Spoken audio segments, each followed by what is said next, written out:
the Game of Thrones Academy. This is a different kind of a Song of Ice and Fire YouTube channel. This is Itamar. Hello. He's a history teacher, a biblical studies teacher, and also an amateur historian. I'm Gil, I'm a writer and a blogger. We're both Song of Ice and Fire fans. We're going to talk about the Song of Ice and Fire through a political and historical perspective. The simplest example we can give to show you what it means is that the whole story of a Song of Ice and Fire, it's set in the Middle Ages. So even though it's fantasy, it's set in a specific time and place, not in ancient Rome or ancient Greece or in the Renaissance or modern times. And at the end of every episode, Itamar here will propose a bold prediction regarding Song of Ice and Fire based on what we discussed today. And what we're going to discuss today is Valyria. Valyria.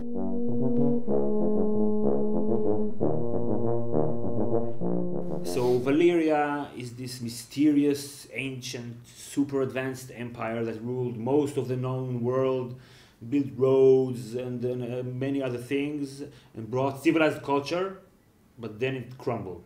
Destroyed. Mm-hmm. So when you look at Valyria and then look at history, what do you see? Rome. Ancient Rome, the Roman Empire. I think it's pretty clear. Yeah, it's pretty clear that it's Rome. How so? First of all, it's an ancient culture, which the current culture, like the 15th the century contemporary culture, 15th century medieval times, and they looked upon it in a perspective like in a lot of admiration and ignorance. They didn't know exactly. They didn't know exactly in the Middle Ages. I mean, most of the people. There were scholars who knew a lot. Like in Westeros, most of the people regards Valyrians as magical people and very, very advanced people, which the current culture hasn't reached the technology and achievements of the destroyed culture. We have 1,000 years ago. 1,000 years ago, we have the example with the Valyrian swords. No one knows how to construct Valyrian swords, or they know maybe how to forge. So this is something that we can't understand because here in modern times we have constant progress, it's not even logical to have something that existed 1,000 years ago that we can't make today. Yeah, but in medieval times it makes sense. Yeah, in medieval times they will look upon the ancient structures and magnanimous structures and statues, and they thought giant people built them. They couldn't imagine it came from something human because they were so culturally primitive. And besides Rome, you also see maybe ancient Greece a little bit. I see a little bit ancient Greece, but it's mainly Rome. Also geographically it's part west, but no, but it looks like Italy. It looks like Italy, only blown up. Yeah. From the doom. First of all, it's how they regard themselves. Like the Valyrian regard themselves as free people, as a freehold. Even though it was a slave economy and slave society, they consider themselves freehold. With contrast to the outside barbarian slaves who lived under tyrannical so they enslaved their own people or brought barbarians from outside and enslaved themselves in Rome? They enslaved other people. So the same as Valyria. The same as Valyria. We are talking about a technologically superior culture, very organized, very advanced, especially in her weapons and military structures. That's wrong. That was our main advantage upon other people, which is like the dragons, technology. And they expanded in a course of 100 and 200, 300 years. They expanded from this half island to peninsula to other continents and other and enslaved and exploited and took from other cultures, brought back, and was the first. Valyria and Rome were the first empires, global empires, basically. Well, not the first. History. They had a global empire. Maybe. No, you had previous global empires. And also, Valyria wasn't the first. You say in the books, they tell you specifically in the books that the Giscari Empire is much more ancient. And how do you see Giscari's Yes, history? of course. Giscaris are a mixture, but in the sense of the relationship between the Giscaris, if someone who hasn't read the book, Giscari is the Slaver Bay, is the one in the Slaver Bay culture, where Danny now in the 5th century. Meereen is like one of the Giscari's cities. Okay. So So we have a mixture, but in terms of their relationship with the Valyrian Empire, it's pretty much very parallel to the rise of Rome, who came at the expense of the demise of Carthage.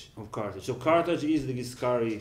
In relationship with Rome, With yeah, Rome. ancient empire, a very strong empire, which The Giscaris. the Giscaris and the Carthaginians and Valerians as Romans, both of them, or all four of them, rose in the same time, Okay. and their race to the top brought them together in a war, in a big war with one winner, and the loser destroyed. Okay. Destroyed. They say in the book Carthago was destroyed. was destroyed, and the Romans saw spread salt in the lands, The fields. in order to prevent it to grow again, which is very similar. And Valyria Valyrians did the same to the Giscars. What about the culture, the Roman culture? Everybody knows about the Roman culture. Yeah, the first of all, the Valyrians? Valyrian roads.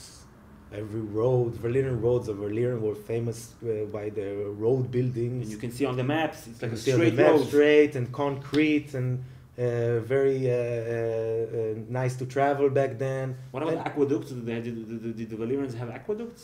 I think so. Maybe I don't No? know. We're not Probably. We have to check it. Okay. So all this technology, all this power, all these conquests, they spread out the Romans and the Valyrians. But then something happened They because the collapsed. Valyrians are not here. Okay. Okay, so the collapse of Valyria is, I think it's more a mythology than history, because if we cannot base it explicitly on the fall of Rome as an historians. Okay. Because the fall of Rome is not a one issue, it's not a major, it's not a cataclysmic event Okay, one day. who happened in one day, and Right. it's a long process of 100, 200 years. Maybe you can compare it in the sense that no one back then, when the Roman Empire fell, could conceive a Roman Empire falling. It came by pretty much a surprise. And what happened when Rome collapsed eventually? The start of the Middle Ages, the Dark Ages. So we are now in the Middle Ages. We are in the Middle Ages, Right. about 1,000 years after the collapse of the Roman Empire. And what was the aftermath of this collapse and the Valyrian doom? What's the aftermath? What happened after that? Who filled that vacuum? The free cities. Okay. The free cities, they are the daughters of Valyria. Right. In the same way that the free cities in Italy and in this era were the daughters of Rome. For example. Rome, the city Rome. They saved the city, and the city didn't fell into the sea. But the better parallel between the demise of Valyria, I think, is the mythology of Atlantis. Like relying a lot about technology, for your power will bring your demise. That's what happened to Atlantis? That was what happened to Atlantis, and what happened to Valyria. Valyria. They relied a lot of their dragons and a lot of mysterious stuff. Right. This is according to mythology. We don't know. Right. Don't So what's the legacy of Valyria and how it relates to the legacy of Rome? Well, let's talk about the legacy of Rome. Rome collapses as a political entity. Okay. In 476 BC? No. AD. The city was pillaged, and then it was clear there is no more Rome empire. The last emperor was disposed, and the continuation. So what's the Roman legacy? The legacy, of course, we see the legacy in the language. All the Western European countries today are speaking their vernacular language, but they write in Roman letters.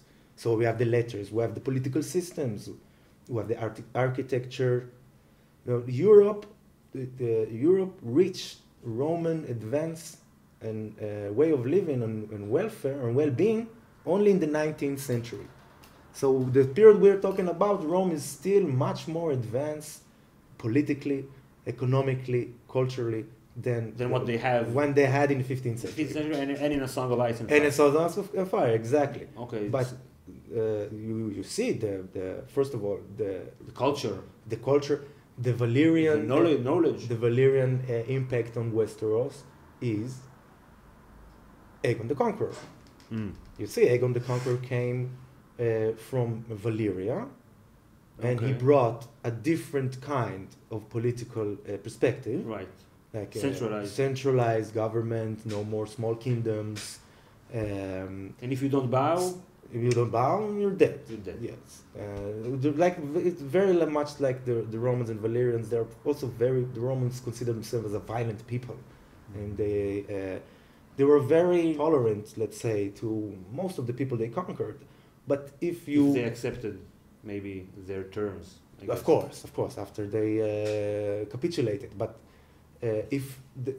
after you capitulated, you can be a Roman citizen or something like that. But if you stop paying your taxes and revolted, you're dead. Like the Romans were not that forgiven.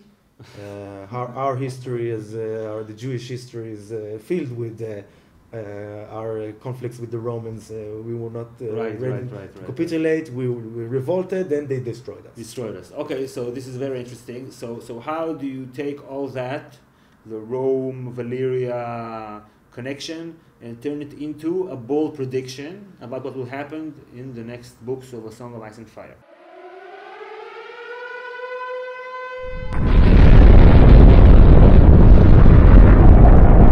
Okay, so my bold prediction is that I predict Westeros will rise.